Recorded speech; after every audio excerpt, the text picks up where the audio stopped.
কর্ম ছাড়া কিছুই পাওয়া যায় না। তাই গীতায় কর্মযোগের এত প্রাধান্য দেখা যায়। পাতঞ্জল যোগ দর্শন সহ শাস্ত্রের বহু স্থানে এই ক্রিয়াযোগের নাম উল্লেখ পাওয়া যায়।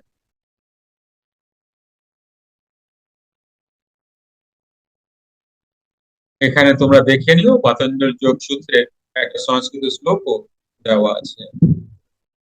সহি ক্রিয়া যোগ সমাধি ভাবনার্থ, এই লাইনটা দেখে নাও। তপ তপ শ্রাদ্ধায় ও ঈশ্বর প্রণিধানী ক্রিয়াযোগ। এই এই ক্রিয়াযোগ সমাধির অনুষ্ঠান ও ক্লেশ নাশ করণার্থ।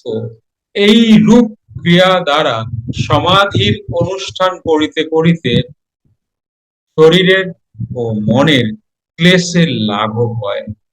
ক্রমে প্রকৃষ্ট রূপে নাদ শুনিতে পাওয়া।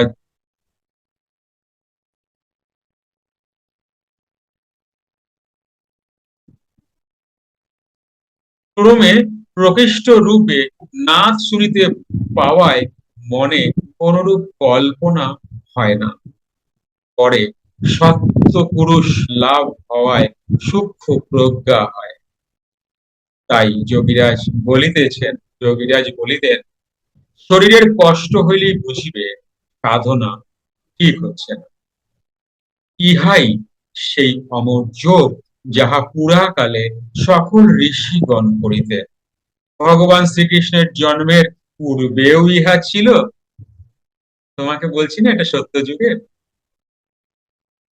হ্যাঁ, ক্রিয়াযোগটা সত্য যুগের। ভগবান শ্রীকৃষ্ণ কোন যুগের? ত্রেতা, তার পরের যুগে, তা পরে। এবার কলি, আবার কলি গিয়ে সত্যে মিলছে।